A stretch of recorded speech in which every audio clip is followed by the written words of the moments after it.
राजसमंद जिले में देवगढ़ थाना क्षेत्र के बगड़ में देवी सिंह रावत की सड़क हादसे में मौत बताई थी, वह पुलिस की जांच में हत्या निकली और उस हत्या में मुख्य सूत्रधार उसी मृतक देवी सिंह रावत का भाई दूध सिंह उर्फ मुकेश सिंह रावत दिनेश सिंह रावत हैं और उसी ने ये मुख्य रूप से लाखों रुपए की पॉलिसी करवाई। पहले दुर्घटना बीमा अपने भाई देवी सिंह का करवाया और उसके बाद उसे एक साजिश के तहत उसका मर्डर किया गया और बाद में उसे एक सड़क हादसा बताया गया ताकि वो लाखों रुपए की बीमा क्लेम वह खुद उठा सके। लेकिन ग्रामवासी जब इस पूरे वारदात को लेकर एकजुट हुए, आक्रोशित हुए, तो पुलिस ने नए सिरे से इसकी पूरे प्रकरण की जांच की और उस जांच में ये चौंकाने वाले खुलासे हुए हैं। मुख्य रूप से बताया गया कि ये साजिश मुख्य रूप से जस्सा खेड़ा में टिकम सिंह रावत के घर पर रची गई थी। दूध सिंह और उसके सहयोगी सुरेंद्र सिंह और भगवान सिंह, इन सब ने टिकम सिंह के घर पर बैठकर यह साजिश रची कि किस तरह से उसके भाई देवी सिंह रावत की हत्या की जाए। इसके लिए मुख्य रूप से आपको बता दें कि देवी सिंह और उसका भाई जो है दूध सिंह रावत, ये दोनों ही गुजरात में काम करते हैं और होली पर गांव में ज़मीन की रजिस्ट्री के बहाने उसे यहां पर बुलाया गया था। वो गुजरात से होली पर इसीलिए यहाँ अपने गांव पैतृक लौटा था और इसी के दौरान वह दूध सिंह ने पैसे लेने के बहाने भगवान सिंह के साथ जाने के लिए कहा बाइक पर कुंडली की तरफ, और जैसे ही वो कुंडली की तरफ जाता है तो करमाल चौराहे पर पहले भगवान सिंह द्वारा उसे शराब पिलाई जाती है। अत्यधिक शराब पिलाने के बाद वह फिर जैसे ही कामली घाट चौराहे पर पहुंचता है वहां पर टिकम सिंह मिल जाता है, सुरेंद्र सिंह भी वहां पर मिल जाता है और उसके बाद फिर से एक कुंडली रास्ते पर आते हैं, वहां पर और शराब पिलाई जाती है।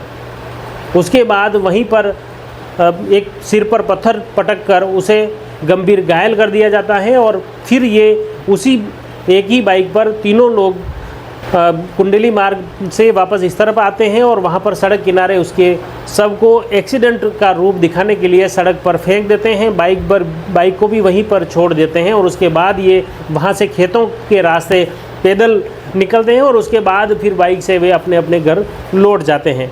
लेकिन इस पूरे घटनाक्रम को लेकर देखा जाए तो दूध सिंह प्रत्यक्ष तौर पर इसमें सामने नहीं आया, लेकिन पीछे मुख्य रूप से हत्या की साजिश अपने भाई दूध सिंह रावत ने ही रची थी। मर्डर इन्होंने भगवान सिंह, सुरेंद्र सिंह और टिकम सिंह के जरिए करवाया था, लेकिन मुख्य साजिशकर्ता अगर देखा जाए तो दूध सिंह रावत ही निकला है।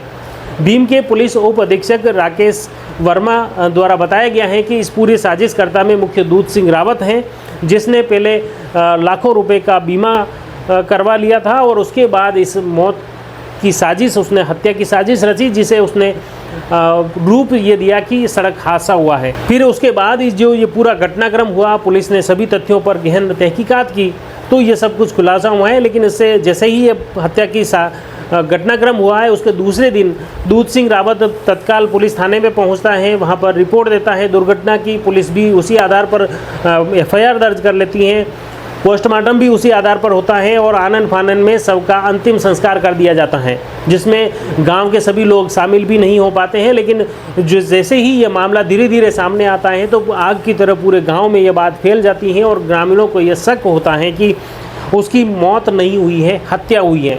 खास तौर से उसी के भाई पर ही सबसे पहले उसके शक की सुई रहती है। भाई के अलावा दूध सिंह की पत्नी पर भी ग्रामीणों ने गंभीर मिलीभगत के आरोप लगाए हैं कि उसका पैसा हड़पने के लिए ऐसी साजिश रची गई है। अब अगर पुलिस के खुलासे की बात करें तो मुख्य रूप से पुलिस ने सभी तथ्यों पर अलग अलग तरह से जांच की गई, जिसमें खास तौर से जो मर्डर किया गया था, जहां अत्यधिक शराब पिलाने के बाद देवी सिंह रावत का जो मोबाइल था उसे फ्लाइट मोड पर कर दिया। आरोपियों ने भी अपने मोबाइल बंद कर दिए ताकि पुलिस उस पहलू पर जांच नहीं कर पाए और साक्ष्य नहीं जुटा पाए। जांच में घटना के दिन भगवान सिंह की लोकेशन मृतक के साथ करमाल चौराहे पर मिली और इसी आधार पर पुलिस ने आगे की कार्रवाई की। देवी सिंह का मोबाइल बंद होना भी संदेह गहरा गया, जिससे भी और पुलिस ने चारों संदिग्धों से मनोवैज्ञानिक तरीके से पूछताछ की तो फिर आरोपी टूट गए और उन्होंने हत्या करना कबूल किया। मामले की जाँच उदयपुर रेंज के निरीक्षक गौरव श्रीवास्तव और राजसमंद एसपी हेमंत कलाल के निर्देशन में की गई और इसमें एएसपी महेंद्र पारिक के सुपरविजन में भीम के डीएसपी राकेश कुमार वर्मा की निगरानी में देवगढ़ के थाना प्रभारी मुकेश कुमार के नेतृत्व में पुलिस टीम ने यह कार्रवाई की और यह खुलासा किया है। इस पूरे मामले में एक बार फिर यह साबित कर दिया है कि लालच जब रिश्तों पर भारी पड़ता है तो खून के रिश्ते भी भरोसे के नहीं रह जाते हैं। बीमा की रकम के लिए अपने ही भाई ने हत्या की साजिश रची और हत्या के बाद उसे सड़क हादसे का रूप बता दिया। लेकिन पुलिस ने इस पूरे गंभीरता से लिया। क्षेत्रीय लोगों की जो मांग थी, आक्रोश था, उसे देखते हुए फिलहाल पुलिस ने 4 आरोपियों को गिरफ्तार कर लिया है जो रिमांड पर चल रहे हैं। लेकिन अभी इस पूरी वारदात की खुलासे को लेकर स्थिति स्पष्ट नहीं है। कई सवाल अभी भी बने हुए हैं कि आरोपियों ने कितने करोड़ या लाखों की बीमा पॉलिसी करवाई थी, किसके नाम पर करवाई थी, कौन इसका नॉमिनी था और किसके जरिए ये पॉलिसी की गई थी, कौन उसका अभिकर्ता या एजेंट था, कौन सी कंपनी थी, कौन अधिकारी इसमें और शामिल रहे हैं, यह अभी खुलासा बाकी है। इसको लेकर स्थिति अभी स्पष्ट नहीं की गई है। हालांकि पुलिस का ये कहना है कि इस पूरे मामले में अभी पुलिस का अनुसंधान जारी है और उस अनुसंधान में आगे और कुछ नाम आएंगे, क्या कुछ तथ्य सामने आते हैं, उसी के बाद ये सारा खुलासा किया जाएगा। हमारा प्रयास रहेगा इस पूरे घटनाक्रम से जुड़ी हर अपडेट आप तक पहुंचे। आप जुड़े रहिए जयवर्धन न्यूज के साथ। धन्यवाद।